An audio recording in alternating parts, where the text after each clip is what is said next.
All right. Thank you guys for joining us today. My name is Jessica Worthington, and I am the Director of the Office of Downtown Development with the Georgia Department of Community Affairs.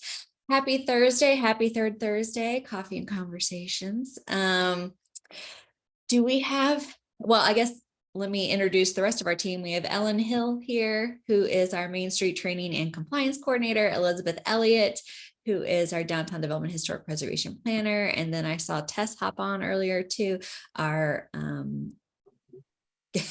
communications coordinator. Sorry guys, we've been on the road a lot. Everything's starting to all like run together. There's Tess. And I think Ebony was going to try and join us a little bit later if her schedule allowed. But thank you guys for being here with us today. Any new managers on the call, you can throw up your hand and we'd love to have you introduce yourself. I think I saw Noah. Yeah, I'm the Main Street manager for Cornelia, Georgia. How long you been there, Noah? I've been here since December, so very new. Awesome. Awesome. And then I saw another hand go up. Yep. You're muted. There we go. Hello, I'm Stacy Waters with the City of Auburn. Awesome. How long you been there, Stacy? This is my second week, so definitely a newbie. I was gonna say, so you're an expert by now. Right. So Stacy, I will be calling you because I just was looking at your stuff this morning and I was like, I need to reach out. So Fantastic. Yes, love to chat. So if you wouldn't mind, just drop your email in the chat for me and I will send you an email after this. Sounds great. I will. Thank you. Any other new folks? I think, oh, Kate. Okay. Hey, I'm Kate Patterson. I'm in Watkinsville, Georgia, and I have been here 6 weeks. And so we're not currently a Main Street program, but hope to be applying this year. So awesome. Yeah, well, glad to have you. Glad to have you. thank you. So we use Third Thursdays as an opportunity for all of us to get together, to have conversations, to share ideas, for us to update you guys on what's happening in our office and with some of our partners, to use some of that collective brainstorming power to help solve problems. Sometimes we'll do a topic deep dive, just depending on what the need is that month. So just a couple reminders real quick. So Main Street 101 is live. It's up and ready. So if you or your board members need to access that training, it is available on our website, and I'll let Ellen drop in our website in the chat. We have a whole section that's just dedicated to training. So it's got links to tutorials on our YouTube channel. It's got a comprehensive training calendar for the entire year, both in-person and virtual stuff, as well as Main Street 101, DDA 101, and what we're calling the Switch to Six, which is focusing on Main Street America's new 6 standards for accreditation. And I will say caveat with our DDA 101, it is through the lens of a Main Street designated community. So it is going to be different than like what other folks would offer. So it's one of those, like if you are Main Street designated community that has a downtown development authority and you're blended, it could be a good fit for you. But if not, there are some components that I would, I would be remiss in saying, you might want to look at one of like GMA's training or something like that, that would have a little bit of a different focus, not necessarily through that Main Street lens, just more in that downtown development authority stuff. So, I think the nice thing is like we all do stuff that complements each other, but I also want to make sure that you're getting the right training for your organization. Because Main Street 101 just launched maybe a couple weeks ago, and we know that it's been offline for a couple months as well, we are doing a special promotional rate from now through, what did I say, Ellen? Was it through May 1st? Is that what I said? I'm like, let's see, what did I say? I think we said for 3 months. Yeah, so now through May 1st, and it's traditionally $75. We're going to do a discounted rate at $50, unless you're a GEMS a designated community, and then you're already getting a discounted rate. If you had previously registered and paid the full price, we're going to work with you to either refund that or give you a discount that you can use for future trainings, online, whatever. We will make you whole. I promise we'll take care of you. But again, this is like a temporary opportunity just to get everybody caught up and back in compliance. And just remember that any new staff and any new designated board members need to receive that Main Street 101 training. And if you are also a DDA Main Street combo, you would need to receive DDA training and Main Street training. So lots of training, but there's all kinds of things you can and can't do. And it's all about learning how your organization can function best and what you can do to operate at your highest best use. We also have a webinar coming up, not next week, but the week after. And Ellen, you want to tell us a little bit about that one? Yeah, so we have asked Jason from Hartwell to talk to y'all about his volunteer program. So I think he's on the call actually, if you wanted to really briefly speak on it, but it's just about his volunteer program up there, what they do to attract and retain their volunteers. So it should be really good. Jason, if you want to talk about it, you can. Yeah. Hey everyone. Well, we're trying to figure the answer to the question out. No, but we've got a great group of volunteers, and it's something that's been built up over the years. So kind of just identifying the starting points, what works really well, what are some obstacles, how do you hold on to them once you get them, and it'll be really a group chat, I would imagine, for a lot of it.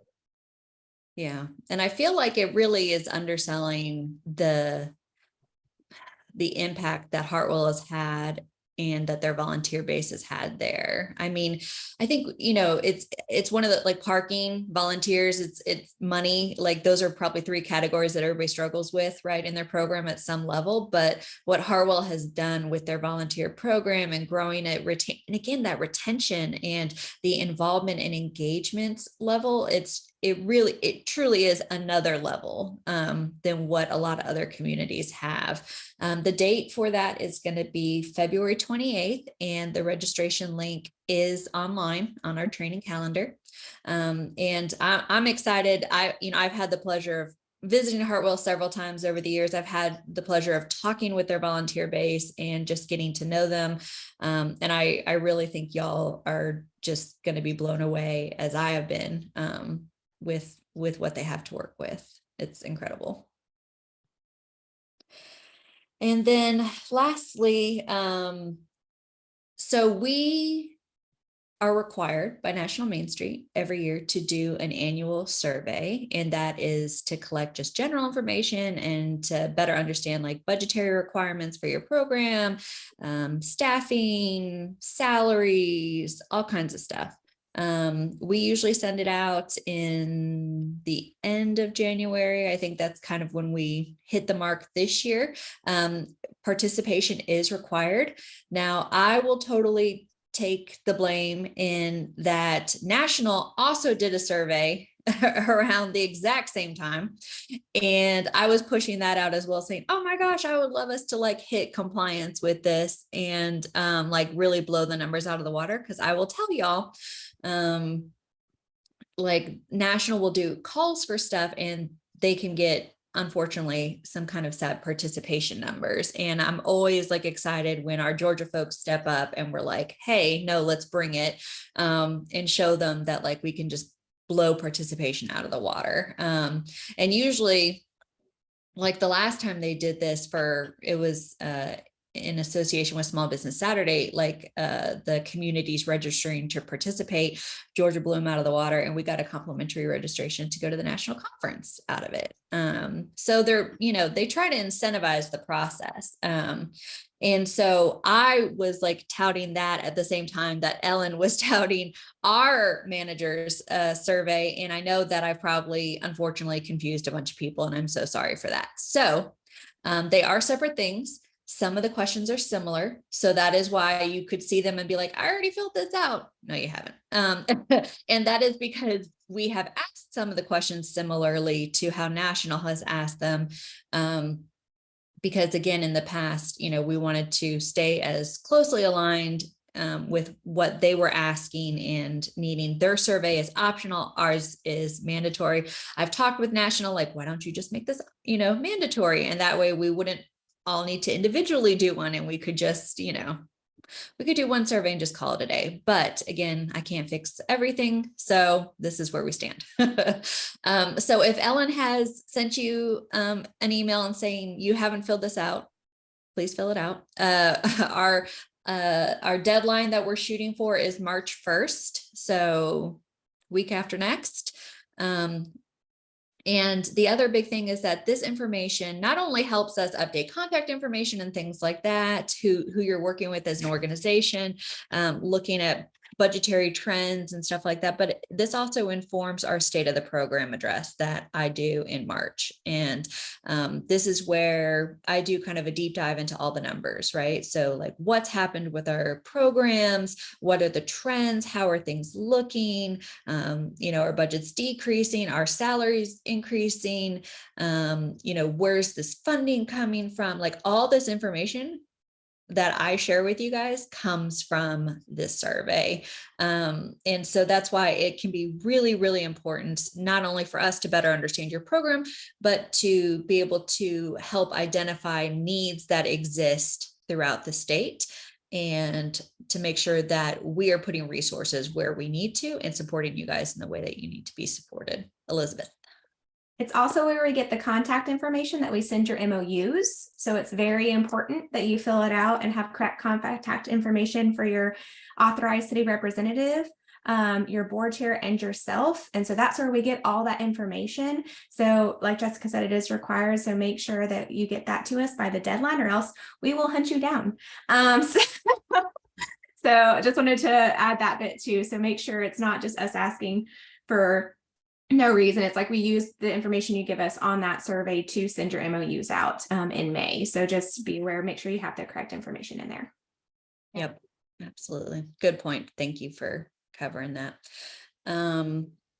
And Renee, I know GDA, I saw GMA, but if y'all don't know Renee Coakley is Georgia Municipal Association staff representative for the Georgia Downtown Association. And so just so you can understand, like this is like 30-second hierarchy, right? We've got 3 different organizations here. I'm going to use my hands. We've got DCA over here, which is where Georgia Main Street's housed. We've got Georgia Municipal Association over here. And then we've got the Georgia Downtown Association that is a nonprofit. So GMA provides staffing for GDA. And we've got a bunch of board members on here. GDA is an incredible sister organization. Again, nonprofit, membership driven, but Renee is going to give us an update on some legislative issues that we need to have on our radar. So Renee, take it away. Thank you, Jessica, for clearing that up. It's always good to keep pushing that, especially with our new managers. So just to let you know, part of being a member of the Georgia Downtown Association, we have a legislative committee, which is very good for our members because they sit at the Capitol and they listen to all the calls that we get and get all the buzz of things that will affect our downtown businesses, which our members received an email probably about a week or so ago. And this happened so quickly because we got a notice that there was some buzz about swipe fees for small businesses. And so I sent that out to our members and asked them to get some feedback from the businesses. And we had several that did send some information in. Well, this week, as of yesterday, found out it's already been created as a House bill, and they're trying to push this pretty fast. So what I'm going to do is I'm going to throw my email in the chat for anybody that's on here that is not currently a member. And once I give you some details about it, if you have some issues or heartburn and you want to be a part of this, please reach out to me and I'll make sure you have all the information to make your case a little bit stronger. But basically, they're trying to impose an additional 3% swipe fee on the taxes, and it's going to be detrimental to our downtown businesses. And so we are asking in our contacts or all the business owners. So you are the backbone for those business owners to encourage them to reach out to their state senators and urge them to vote yes on this SB 126, the Consumer Inflation Reduction and Tax Fairness Act. Because if we don't, once it is imposed, and there's attached to that email that went out today, there was a one pager that kind of shows the costs that will be incurred for our businesses, and some businesses may not be able to handle it. So if you'd like more information, I'm going to throw my email in the chat. Taylor with Thomaston is our chair for that legislative committee, and he asked me to give his regrets today. He was going to talk this up, but he had something big going on in his community in Thomaston today, so he wasn't able to attend. But either him, myself, or our contact with LOB Consulting, we'd be glad to answer any questions that you have. So that is my spill for there. And then the last thing that I'll just throw up, since I have the floor, the regional meetups will be taking place very soon. Signups have been going amazing. We have a lot of participation at all the cities. So I will throw that the website in the chat so that you can sign up. You don't have to be a GDA member to attend. We'd love to attend these regional meetups as a networking opportunity for us to get to other communities. I was in Hartwell. You mentioned Hartwell this last fall. Love that community, and I've been to some of your other communities and so excited about the ones that are coming up. And we have a special one at the Fox Theater. So if you're close to downtown, or even if you want to make a drive, it's going to be amazing. We'll probably get a tour and all that stuff behind the scenes. So look out for that as well. And that'll be all for me unless there are questions. Awesome. So Renee, just to clarify, for this House bill, we're for it or we're against it? So they're asking us to vote yes. We're for it, because if it goes, then it's going to be detrimental to our businesses. So okay, gotcha. All right. And like Renee said, the meetups are a great opportunity to get to know other managers, get to meet other professionals, and get to see another community on the ground, up close, outside of a conference. So we usually have somebody from our team there. I know GMA will always have someone from their staff, and then GDA board members will be there as well.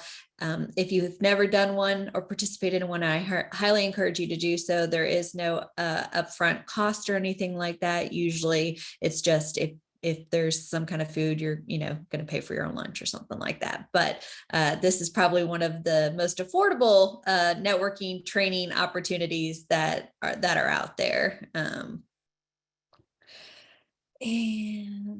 okay, let me see. Sorry guys, I'm checking off a list, making sure I'm hitting everything. Last thing before I kind of like turn the floor over is, so our team, if you've sent us emails lately, you'll see like our out of office a lot. And that's because we're traveling for annual assessments. We have been living on the road lately. We have seen probably a third of you the past couple of weeks in different communities. And we will be in Brunswick next week for our last round of in-person assessments for this year.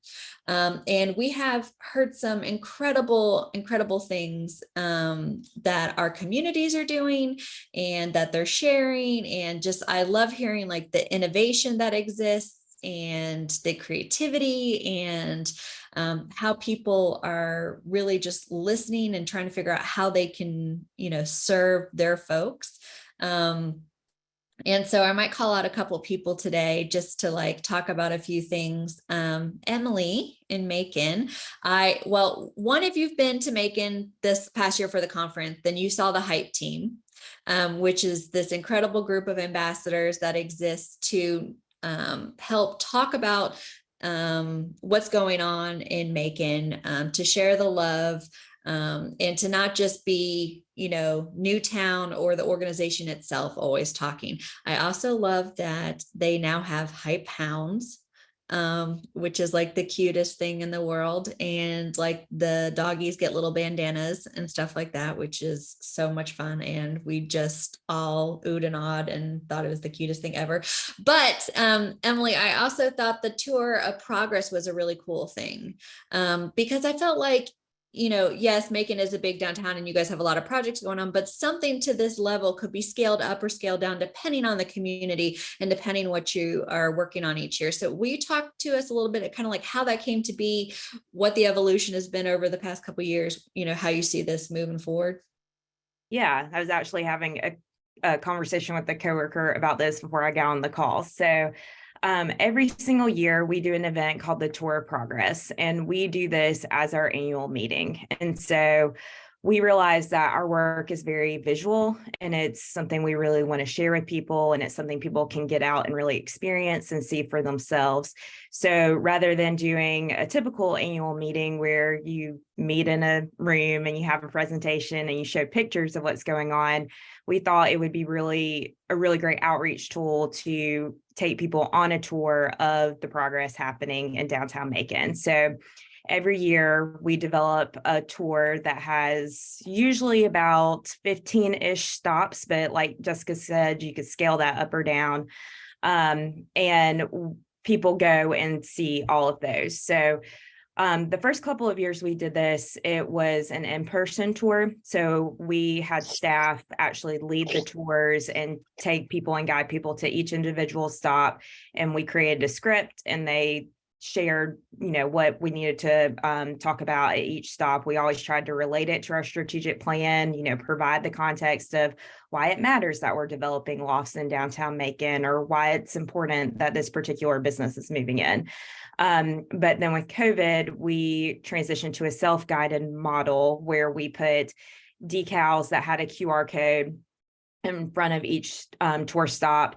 And then that QR code linked to a page on our website about the individual stop. And we filled that with video content, an explanation of what it was, if it was a project under construction, any photos and floor plans we had, or leasing information.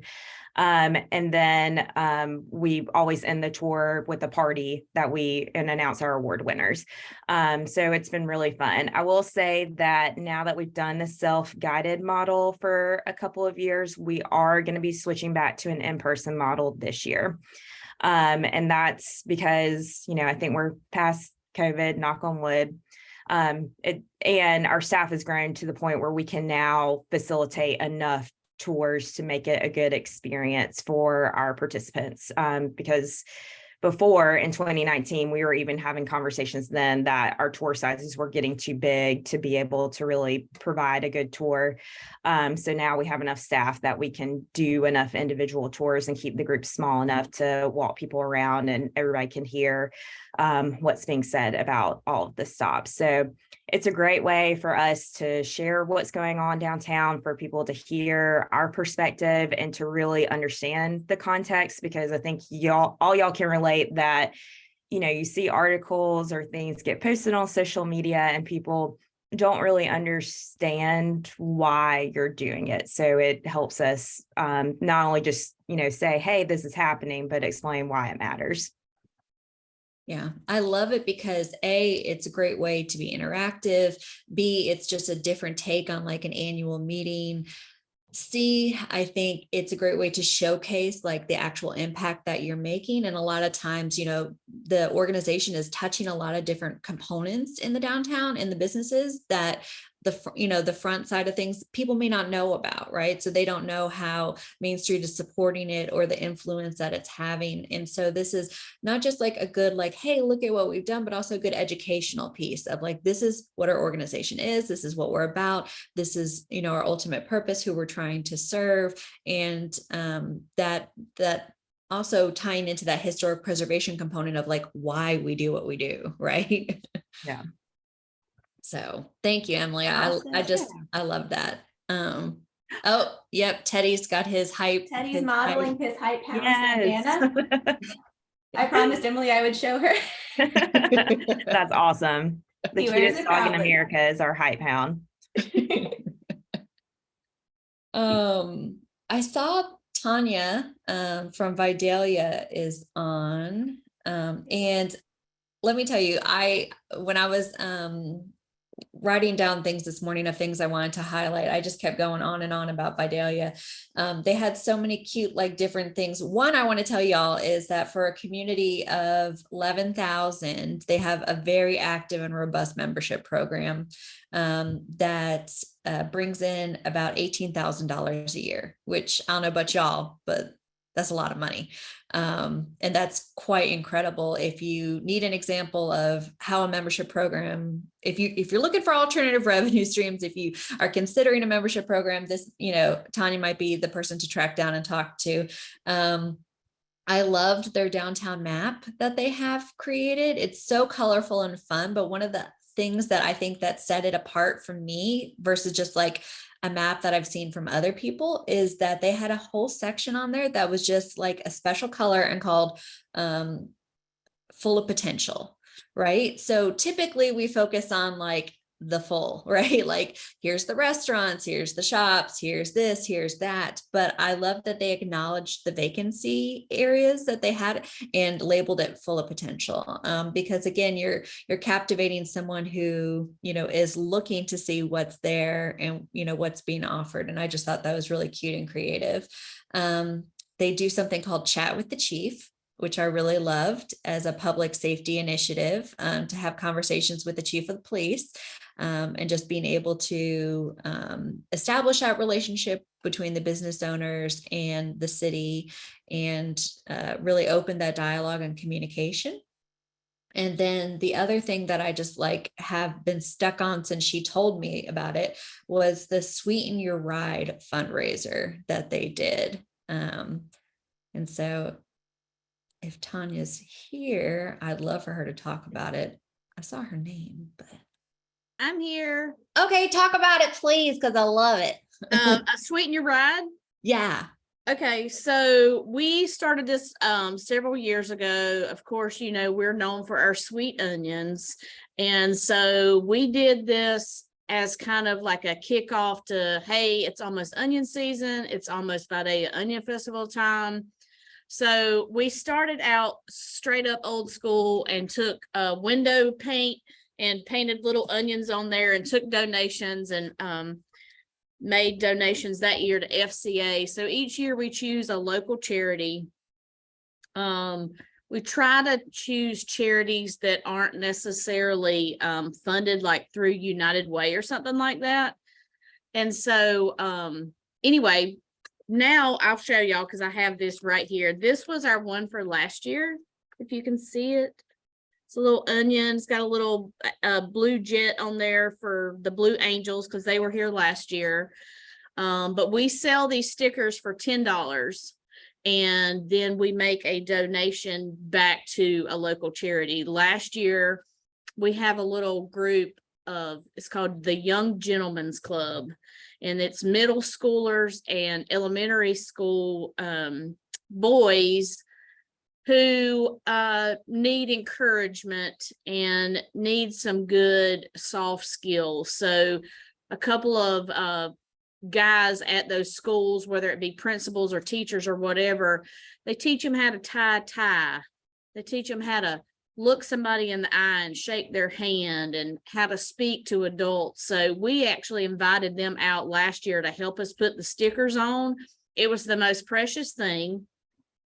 They were so proud of themselves for talking to adults and I introduced them to some of the firefighters and some of the policemen or whatever, and they shook their hand or whatever, and their principal came up at the end of their little, the boys that came on that Friday, it was their reward to be able to leave school for an hour and to come help us raise money and do that. And they just had the best time. And their principal came up at the end, and those boys were so funny because they were like, Dr. Reed, you would be so proud.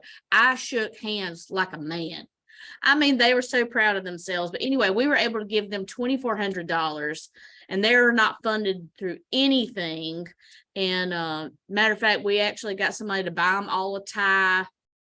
Anyway, it's just a lot of fun, and it's fun to see these stickers on the back of cars all year long. We're working on the design for our next one now. And I feel like this just goes down in that, like, these are good things that we do to engage in the community, like column, right? So, you know, a lot of times we're so focused on like, how do we fund something? How do we make this happen? How do we, you know, but this is, you know, I think back to like when I was a manager, and I'm just like, you know, there are things we do just because we're part of the community. There are things we do just to give back to the community, to engage and to build that rapport and that sense of ownership, right, with our future generations. And for me, this really just like connects and like pulls on my heartstrings, because you know, again, it's not one of those things where like, we need to make $30,000-$40,000 and we need to fund this. And it's just like, it is a great way to have a sense of community pride, to help a group that, you know, maybe is underserved or not supported, you know, the way that they could be. And again, to give, you know, another organization a platform for a little bit, right? And say, hey, this is how we're working together to help shape our community. And I just love that. And Tanya was saying that y'all had one time, like, because it's like, this will be like y'all's 4th year doing it, right? That you had somebody from like the first year that still had the stencil on the back of their car. Oh, legit. Like I saw it almost, I want to say maybe in the fall of last year. And we have a one-way street downtown, and I look and I'm like, what? No way. There's still like this white onion on the back of their truck. Obviously they don't go through the car wash very often or wash their vehicle very often, but oh, love it. Love it. Thank you so much for sharing that with us. you.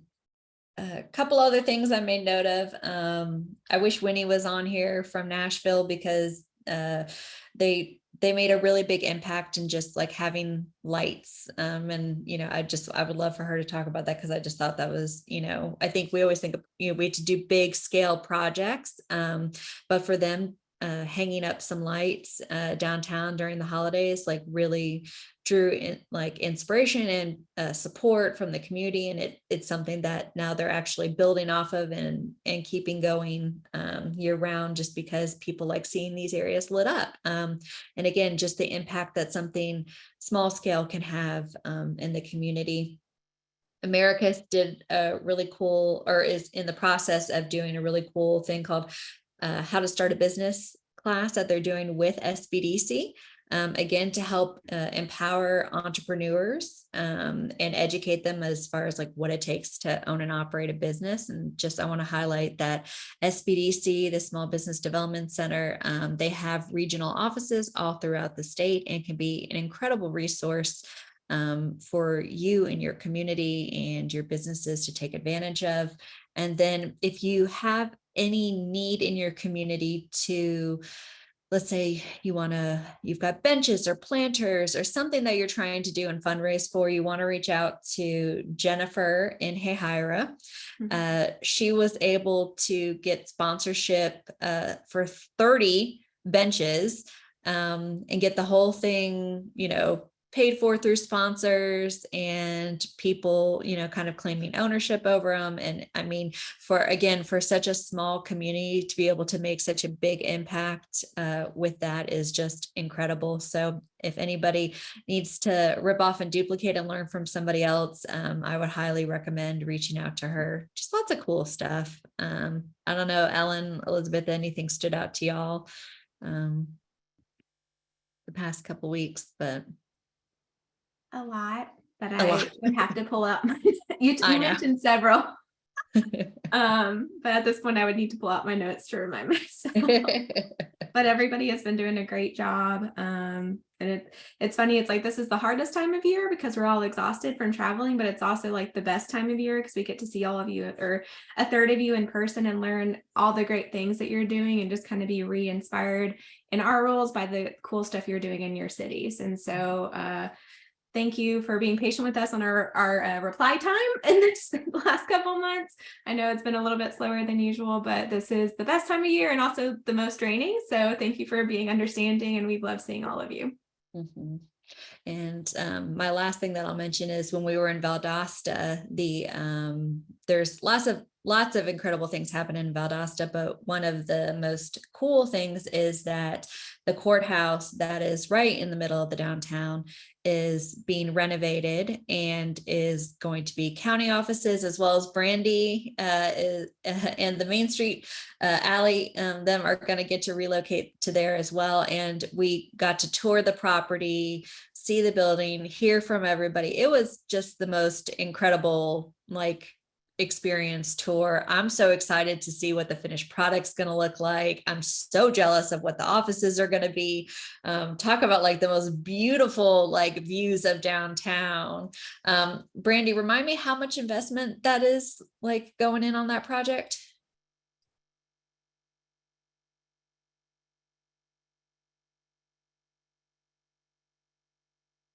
I think you're still muted.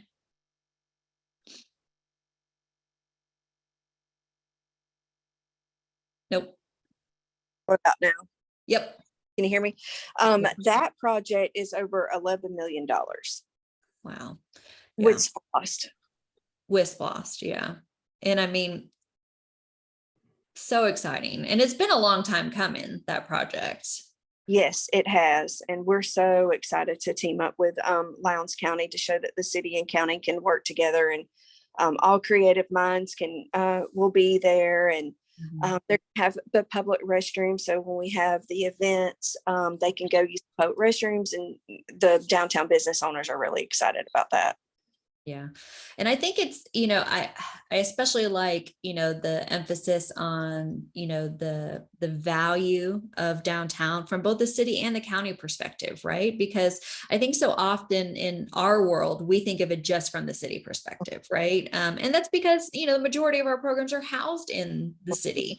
But to see, you know, that city county connection there, and to see the passion and excitement that's being put in from the county side, and how much they value downtown, as well as the property, and, you know, trying to, you know, pay homage to what existed before, and trying to bring that back and stay as true to it as possible. It's just really incredible. And then across the street is the boutique hotel. He Yeah. purchased that property for $1 million, and he's putting in $2 million to refurbish and rehab. And then the Unity Park is the city's, and that was a very blighted area. And it was $3 million. Absolutely. And you've got, like, if you're not familiar with this area, it's almost like this triangle, if you think about it, of where this investment has really occurred and been driven. And you can walk to each, you can almost see each, and there's like a lot of connectivity there. And so to see all that concentrated, and how each of these projects is really playing off the other one, was just incredible to be able to experience. So, oh, and they also have the coolest, like, little bowling alley inside a building. I've never seen anything like it before, but apparently it's a thing. And it is like no place I've ever seen. It's so cute, so cool. Like, they have 4 lanes downstairs, and they've got like 4 lanes upstairs, and it's handicap accessible, which I absolutely love. And the balls are like, and they're just so cute. And it's just like the most incredible, cool little use of a building. And, you know, again, we always think about like restaurants and shops, and, you know, just like in that traditional sense, but again, a great way to bring people downtown and have something to do that's, you know, off hours as well. I loved it. It was so cool. Thank you. All Hey, right. did y'all like your cookies that melted? Yes, love the cookies and melted. Melted cookies are the best. What are you talking about? Everybody always wants, like, you know, that's why you put them in the milk and stuff like that, so it gets all melted. So I think that's really all from me, but I would love to hear from y'all if you've got something innovative that you've been doing or working on, you're proud, this is like your brag moment, like, let us hear about it. Or if you need help, you know, crowdsourcing ideas, inspiration, throw that out there as well. We can help work on that. Shannon, hit me. Let's go. Last Friday, we did a play on Valentine's Day, and we had a shopping night in downtown. No vendors, our merchants were the event. So they all hosted sales. One girl had the permanent jewelry vendor. Oh, I think our wine bar did like a specialty drink. We had a food truck downtown because we have one restaurant. And our food truck sold out. Our flower cart sold out. Our merchants have all reported that that was the night that they've made the most most money, I think, in the past year of events that we've had downtown. And I love it most because it was not stress on the city. It was just us in our office that stayed the night. It was not a road closure. And I really, they beg for events. And it really proved the point that you don't have to close the road down in order for them to make money. But 3 of them have reported that it was their best sales day in the year that they've been open. wow. And I did a post-event survey, and one person wrote that they had a 100% increase in sales that night. Wow. So we blew it out of the water, and we're definitely going to do it again, hopefully quarterly. That's what somebody wrote on our Facebook page, but our Facebook numbers were out of this world. The event was just so great. Everybody was so excited, and I have not heard one bad thing, to be completely honest. I love that. And I think you hit on something so important. Like, we always think about like events and like large scale. And Hey. hold on. Okay.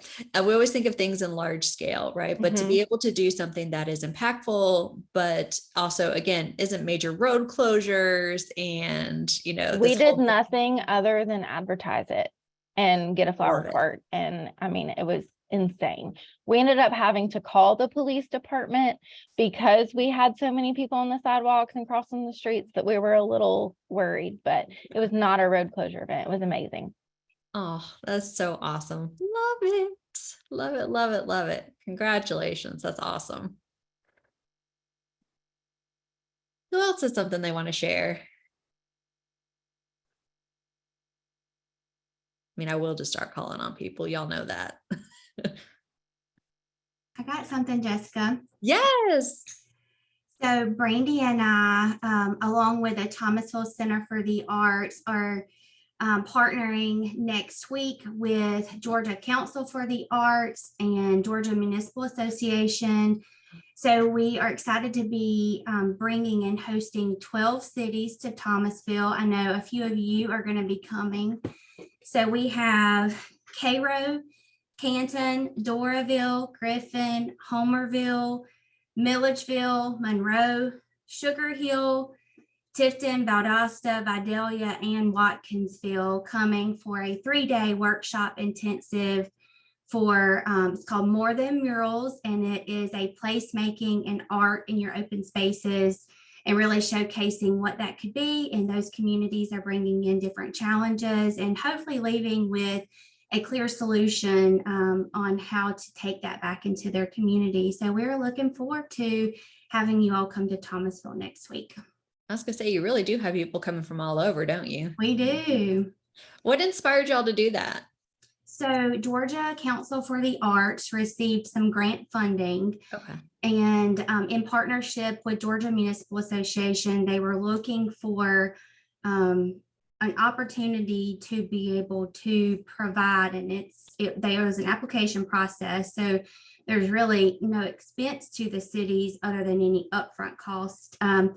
But it was just an opportunity that, looking at a community that has done placemaking and has a partnership with an arts organization and is really using the stakeholders in the community, for example, Thomasville's Creative District Vision Plan, to really capitalize on that reinvestment.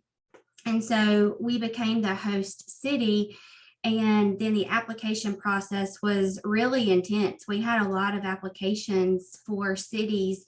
And the goal behind it is each city has 3 representatives that comes. And it's one that is of an arts organization within your community. One is like your mayor, council, or city manager. And then the other one is one who represents downtown tourism development or community development as a whole. So what it does is it really bridges the gap of that all 3 of those should be working together to be able to lean into placemaking and public art in your community and how that can drive people to your downtown and the important elements of that for a successful downtown. Love it. Love it. Thank y'all for sharing that. We're excited.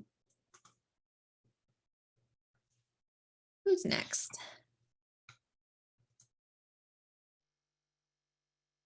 All right, Alicia. Good morning. So for our biggest fundraiser of the year is our downtown wine tasting, and that wine tasting is April 21st this year, and tickets went on sale on Friday. By 2 o'clock on Friday, we had already sold 100 tickets out of our 500. We're at 162 sold right now, so we're over a third of the way through of our tickets. So we're hoping to raise over $20,000 with this event in April, and we plan to host another one in October. That's awesome. That's awesome. Do y'all have a dedicated plan for the funds? Not yet. The board's thinking another alleyway project, but once the funds all come in and the event's done, then they'll kind of start game planning their next action. Awesome. That's huge. Congrats. Love Thank it. What's next?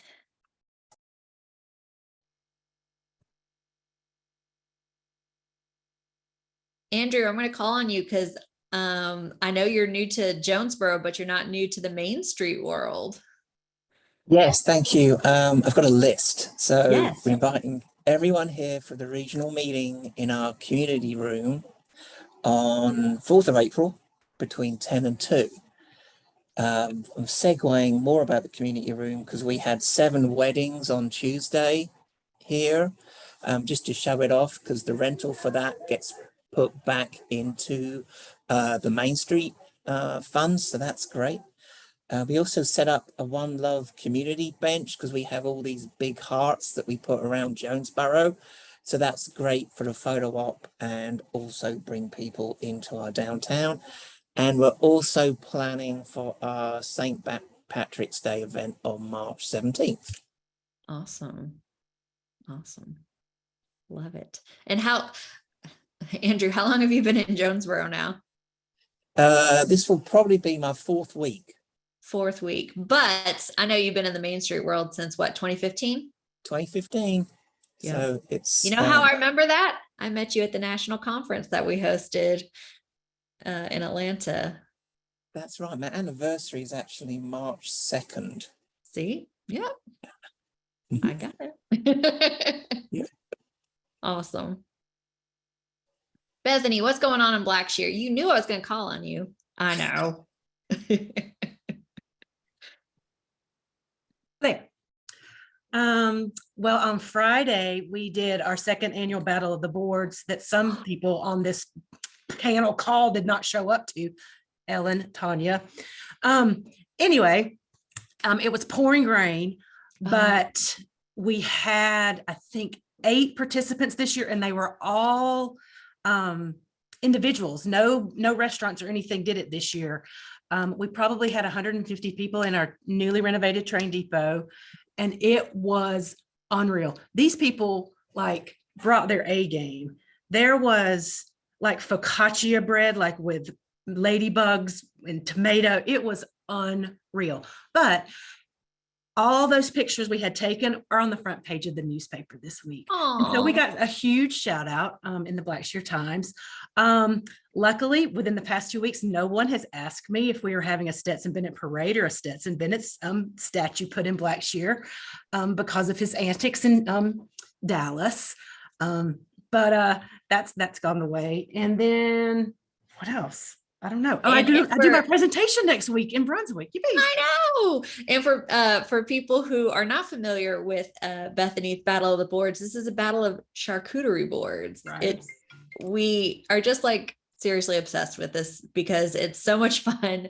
And the like the awards are like, you know, they get, what is it, like you use a board, but like what am I trying to say? How do you, yeah, you know what I'm talking about. You're muted. You must have muted yourself. I don't think I did. Okay, so Okay. yeah, we make the boards as the trophies, but then we also give cash prizes. But one of the tables this year was Pour Some Sugar on Me, and it was called Life is Short, Make It Sweet, and it was all candy. There was Oh. one table that was nothing but movie, like popcorn and all that stuff. The one that won the best of boards was Would You Be Mine, WOOD. And it was like a whole woodland theme.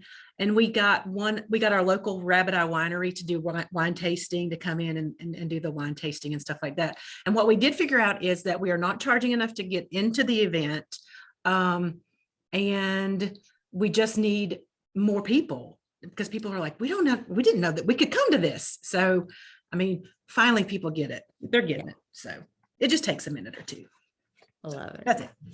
I love it. I'll bring pictures next week. Awesome. All right.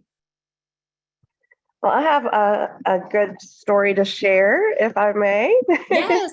Yes, This please. is Erin from the city of East Point, and I just want to share that you never know when you're going to be put in a position to connect the dots and bring resources to someone that is in kind of the biggest need of their time. And I had a situation like that just a couple of weeks ago. We have an urban, we have a lot of urban farms in the city of East Point. And in fact, we have the urban ag plan. So we have this whole movement of farmers and addressing food security and teaching individuals about healthier, sustainable ways to get their food less traveled and whatnot. So we had this farm that has been passed down through several farmers as they've grown or whatnot. And unfortunately, the ownership had changed hands, and a deal that had been worked out with an investor to help save the farm had fallen through last minute, and they were throwing it out for the general market, developers, whoever. And this is a chunk of land, which is inside the perimeter of Atlanta. So we all know how quickly that will go. And so I saw it go up because, as people that work in development, we look for listings and see what we can promote and that was one I did not want to see for sale. So I called her and I was just like, what's going on? And she kind of explained her situation as she's going through what she's talking about. I'm trying to go through my, mental, resources and stuff. Where can we patch this? How can we?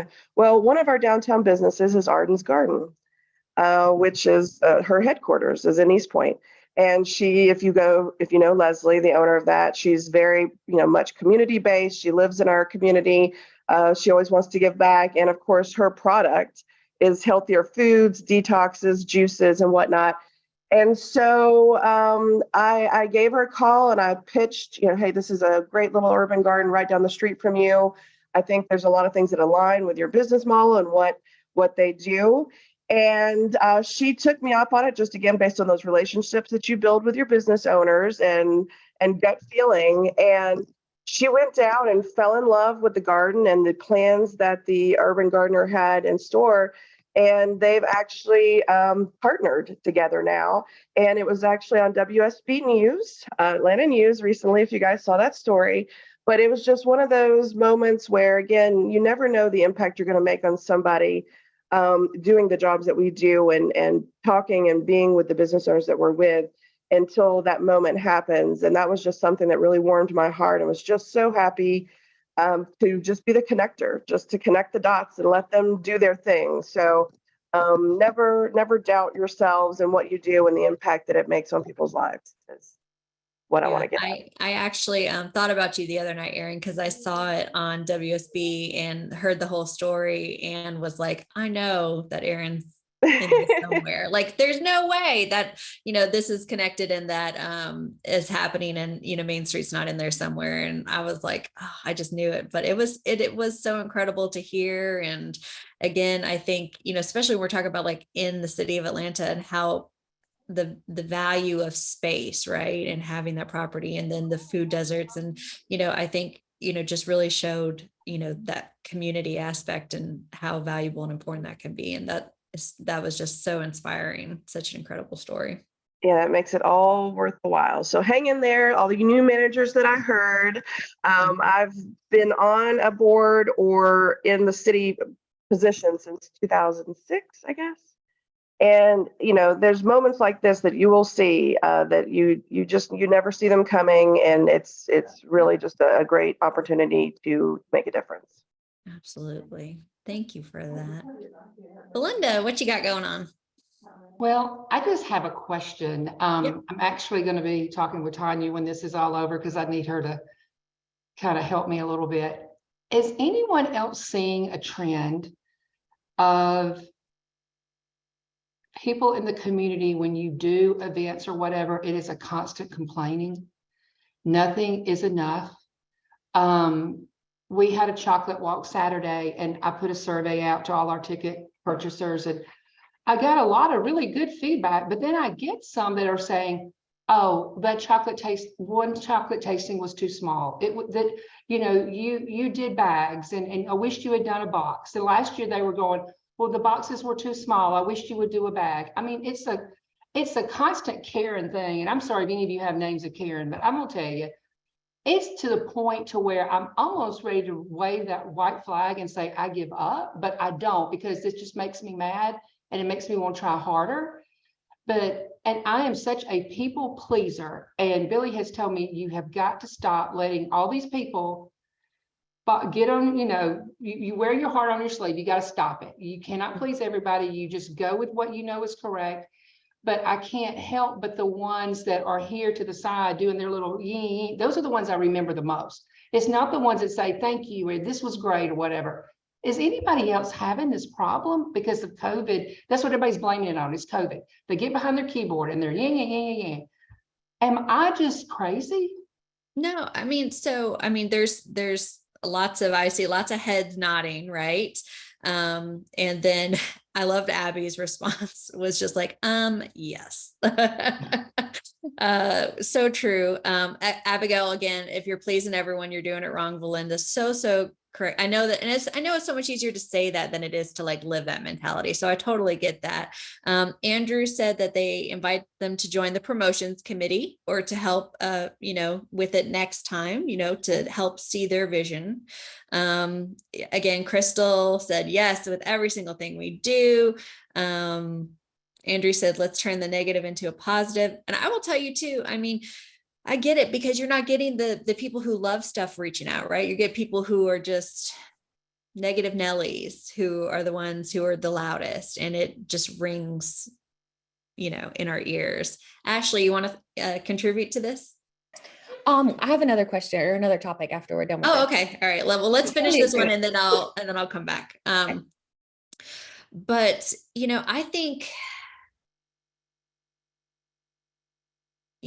I think if you need that kind of validation that what you're doing is working, that's where, go back to the merchants themselves, Businesses have told me, because I did a survey with them and they also walked around during the event and they'll tell me it is the best promotion that we do for them all year, hands down. Then you're done. It brings people into their doors that have never been in there before. And a lot of people on the survey made a comment, hey, we didn't even know those businesses were there. Mm-hmm. The girl in the ice cream shop, she was texting me constantly going, how many more tickets have got to be picked up? Because she said, I've never met some of these people. They're all from out of town. And I got a little thing. I did a report showing how far people were coming. Mm-hmm. So it's not that I need the validation because I know what we're doing when the end result is getting the people in the doors. Mm-hmm. And the cash registers ringing for those businesses. So we're doing that. It's the ones that are just the nitpicky little whatevers. I think that's what's driving me nuts. And they're probably like that in their entire lives. And I don't know these people, but it's like, you can't let them get to you. You have to know your champions. And if they're not willing to move, like be positive and move forward and have constructive criticism, they're just doing it to say something. If it's not constructive or if it's, wishy-washy, don't let the people paddling against you take the place of the people that are for you and are saying that it's working. The proof is in the pudding, as you just said. So you're always going to have some negatives. You're not going to please everybody. I loved Abigail's comment. I hope maybe she'll expand on it once it's her turn. But yeah, it's just like you have to be okay. And I'm a people pleaser too. You just have to be okay that some people are just going to complain, even if there's nothing to complain about.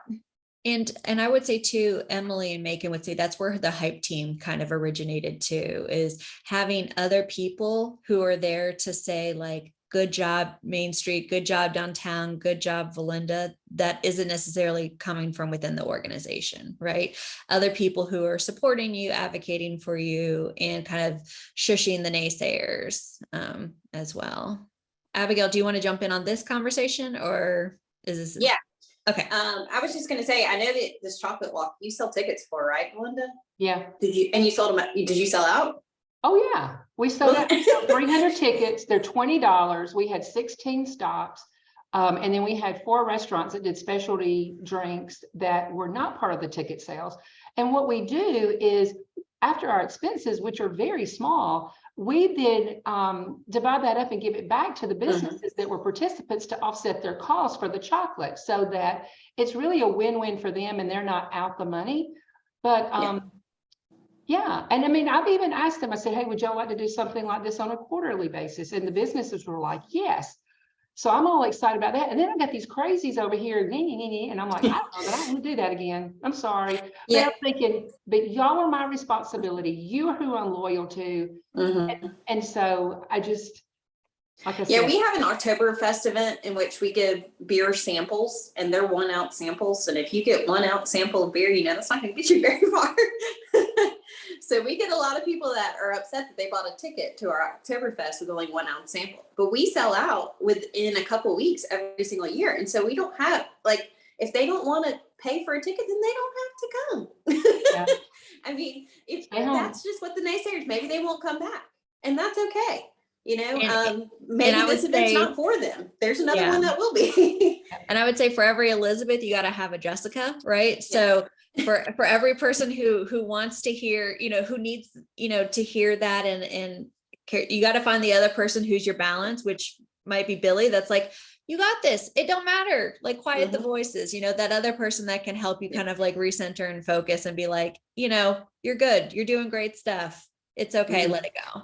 We recently had, there's a new employee at our local paper, and they recently wrote an article trying to basically say that we close the streets too many times a year, and we're affecting the small businesses that are here, that we're not supporting them, that we're negatively affecting them by taking away their parking during events. And it's funny because they actually went out to the businesses and asked for them to have, you know, comments on it, and all the comments are positive. They're just like, yeah, you know, they do take our parking, but I mean, at the same time, I have great sales that night.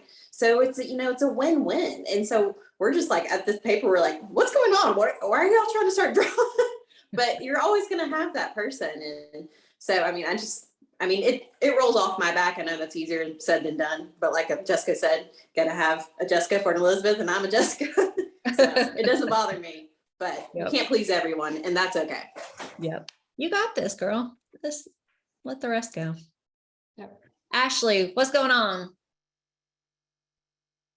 Hey, first of all, if y'all hear kids running around, I don't know when President's Day holiday turned into a 3-day off of school, but I'm home with the kids. We're working on our entertainment district. We're trying to get that started in Gray. It's been going pretty well. And then all of a sudden we've got a little bit of backtracking. They're really worried about removing this food requirement out of the current ordinance for beer and wine. So I was just wondering if anybody had any other ways that they did this. We talked about requiring maybe like a food truck to be on site if like a business didn't specifically have a kitchen. I just didn't know if there were any other ways you guys have done it. I'm just trying to ease some minds with this removing food requirement. Anybody who wants to jump in can jump in. Everybody's like, I ain't touching that. Ashley, if you find that out, I'd love to know that, because we're about to begin the same thing. So. And it was going so good. I mean, we were moving along. They decided just within this district, we were going to take it out of just the beer and wine pouring license and leave the liquor license alone. We've got a business that wants to come in and open like a little acoustic venue, but they want to serve beer and wine, but it's a small space, so there wouldn't be room for a kitchen.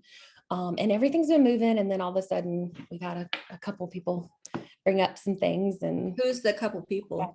one of our councilmen that is very against it.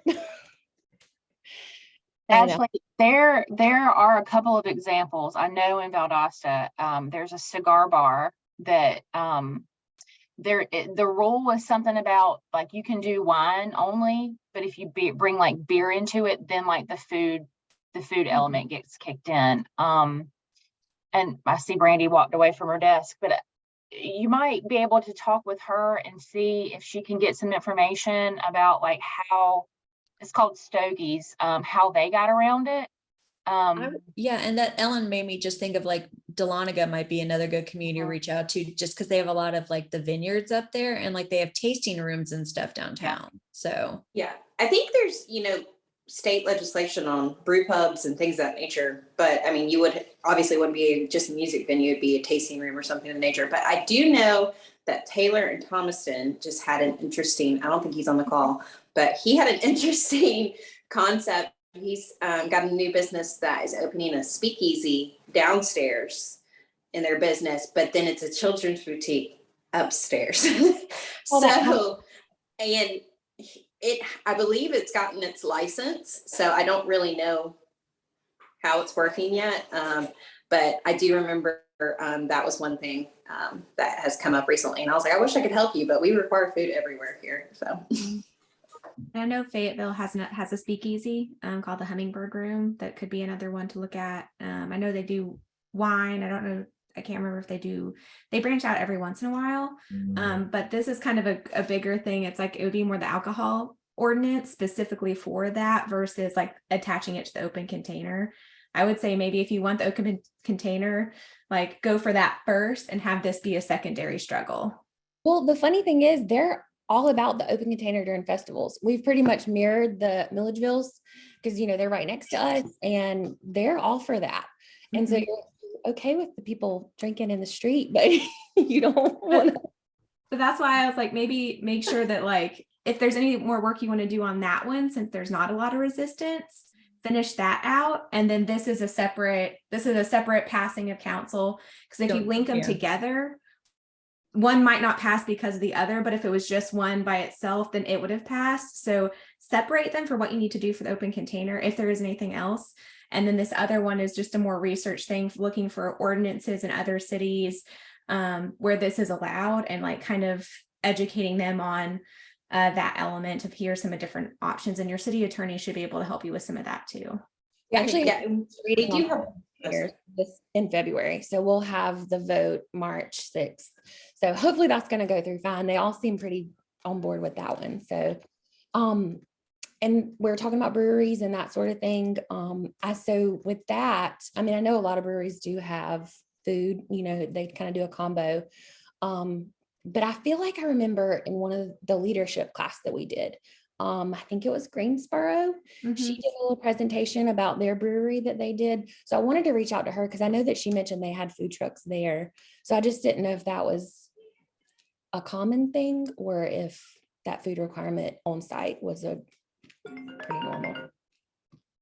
For a brewery, it's different, definitely, because they're considered tasting rooms, and so the alcohol ordinance is different for a tasting room than it is for other establishments. I'm thinking food trucks at a brewery is very common, but I don't think it has anything to do with like the alcohol to food ratio. It's just that they offer it because the customers want them. Okay, gotcha. And I'll be honest, I don't know enough about it to even be dangerous. So, but make sure you check out the chat because Abby put some information in there about them having to speak easy with the full bar and stuff like that. And she might be a good resource for you to tap into. I can send you what we do in Griffin. We have a special entertainment district with Go Cups, and there are several locations that don't have food. Most of them do. We're actually trying to change our food truck ordinance right now because currently you can only have the same food truck in one location once per quarter. So we have several people who are wanting to do like food truck park or beer garden with food trucks. So we're actually I think March 28th, they're supposed to talk about that at the commission meeting. But I can send you what ours says, because ours actually has grown. It started like as events only, and then it went to like after 4 on weekends, and now it's 12 to 12 on weekends, and after 4 every day. So ours has kind of like grown as it's progressed, and we just expanded it again, I think in July of this year. So I can send you ours. Okay, that'd be awesome. Thank you. Thank y'all. And I know we are over time. We'll stick around and kind of keep the conversation going for anybody who wants to, but nobody feel like you have to. I appreciate everybody joining us this week, and we will see y'all next month at Third Thursday. Bye, y'all.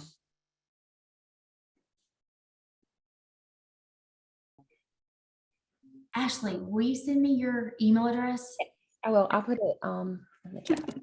Okay.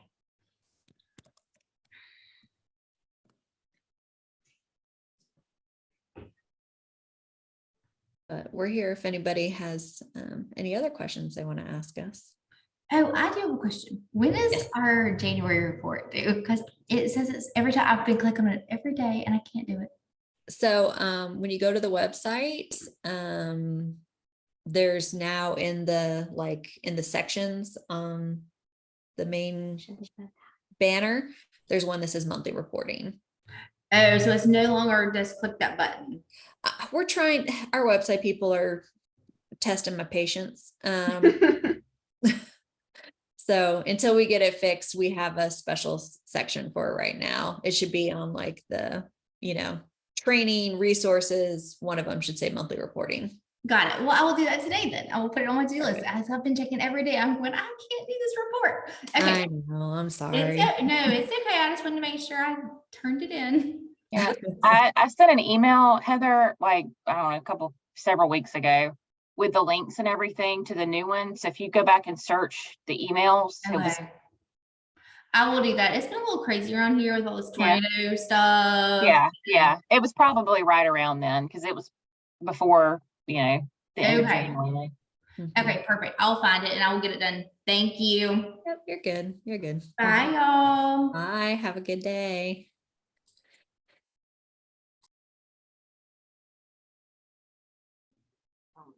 Anybody else need anything? No? Just want to say hi. It's too hard to say goodbye. I know. Oh, so hard. All We right, should well, start playing that as an outro song. well, if everybody's good, then I'm gonna Well, call you it should good. sing it, Elizabeth, sing it